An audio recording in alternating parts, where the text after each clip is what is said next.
Have you ever seen this? Looks a little like a triangle of stars. Kind of elegant, kind of mystical, kind of forgotten. This is an asterism, a rare punctuation mark you've probably scrolled past in an old book or maybe even seen tattooed on a literature grad. But what is it? Where did it come from? Why did it vanish from modern publishing? And should we bring it back? Today we're diving deep into the world of forgotten marks, starting with this celestial glyph that once divided the universe of text like a stargate between the thoughts. If you enjoy diving deep into these mysterious punctuation marks and discovering the history of exactly how our language evolved to what it looks like today, hit like, subscribe and drop your favourite punctuation mark in the comments. And now let's light up the sky of punctuation again. Part 1. Origins. Stars in the margins. The asterism's name comes from the Greek asterismos, which means a grouping of stars.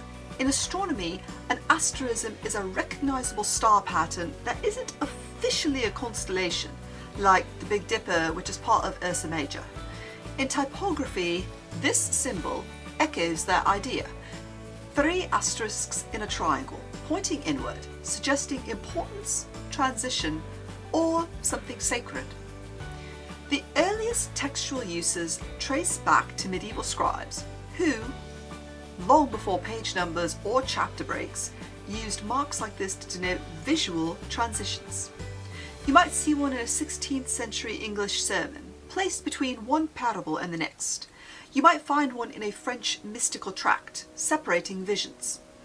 The asterism wasn't common, but where it appeared, it demanded pause, reflection, and respect.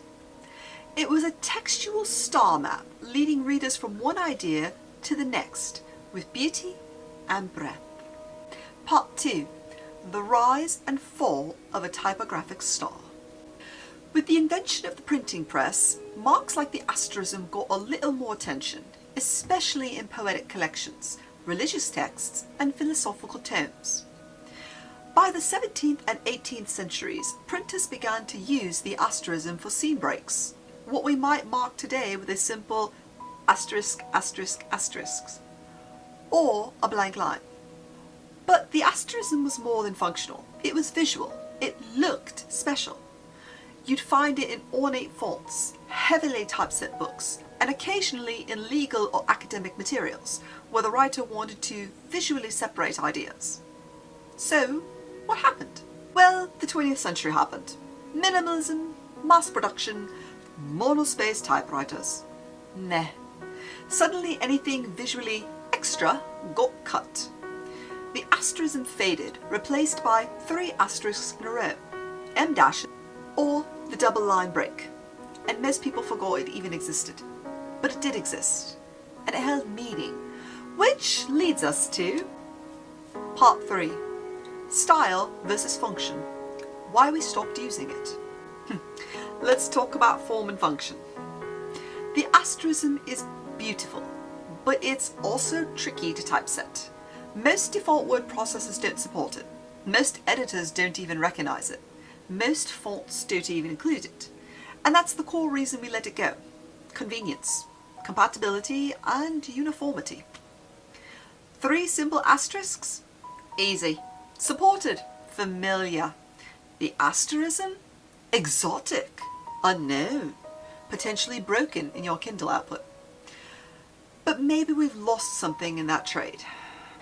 Because when we removed unique marks from our texts, we didn't just simplify, we erased some of the rhythm of reading. The asterism signals a pause, but not just any pause, a thematic pause, a turn in meaning, a shift in tone. Think of it as the musical rest between acts. The curtain falls on scene 1 before scene 2 begins. It's not just space, it's significance to form, reviving the asterism, fiction and creative use. Alright, let's say you're writing a fantasy novel. Your protagonist just uncovered an ancient prophecy, and then cut to the next scene. New setting, no transition needed. What's better? This or this? The asterism feels mythic. It conjures age, weight, secrecy. I've seen authors use it in epistolary chapters to show time jumps, diaries to separate thoughts without switching point of view, poetic interludes to suggest dream space or metaphysical breakage. One horror author used it in a short story where the break itself was the twist, separated the story in its afterlife. So, here's your challenge. Think of where you use asterisk, asterisk, asterisk in your own work. What if you replaced one of those with an asterisk? Would it change the tone? Would it elevate the moment? Why don't you try it? Part 5. The asterism in world building. Let's go deeper, not just using the asterism, but embedding it in your fictional world. Imagine a religious order whose sacred texts are always written with asterisms to separate verses, or a magical language where the symbol, asterism, marks a portal or sacred boundary, or an alien civilization that writes only in geometric punctuation. You could create a whole alphabet or symbology system around these forgotten glyphs. They're not just decoration, they can mean something. Here's some examples. Use the asterism to mark flashbacks in a non-linear epic, separate nested dreams, denote unreliable narration or shifting realities. It's especially powerful in genre fiction, science fiction, horror, magic realism. The mark becomes part of your texture. Readers might not even know the name, but they will feel the difference. Part 6. Designing with the asterism in mind. So how do you actually use it? Here's a catch. You can't just type it on your keyboard. What a pain, right? You need to insert it with Unicode. The Unicode for asterism is U+2Z42. On a Mac, try Option +2Z42 in hex input. On Windows, use the character map or type Alt +8258 in some fonts. But it won't work everywhere. Here are some recommended fonts that support the asterism. Cambria, Georgia, Deja Vu Serif, Ibi Garamond, Lynx Libertine. If you're using Scrivener, you can copy-paste it into your manuscript and create a formatting style for it. In Word, save it as a quick insert. In InDesign, create a paragraph style with centering, spacing, and a custom glyph. Just be cautious in your ebook formatting. Test your output first. EPUBs often strip unsupported glyphs. Part 7. Legacy and literary magic. So here's the big question. Why bring the asterism back? Frankly, we need more punctuation, not less. More rhythm, more pause, more breath. More tools for telling the truth, or twisting it, or lighting it on fire with magic. The asterism isn't just a symbol. It's a reminder that form is part of the meaning. Just like a stanza break changes how a poem lands, and just like a blank page in a novel can punch harder than any line, the asterism gives you a tool to slow the reader, to invite them to look up, to breathe.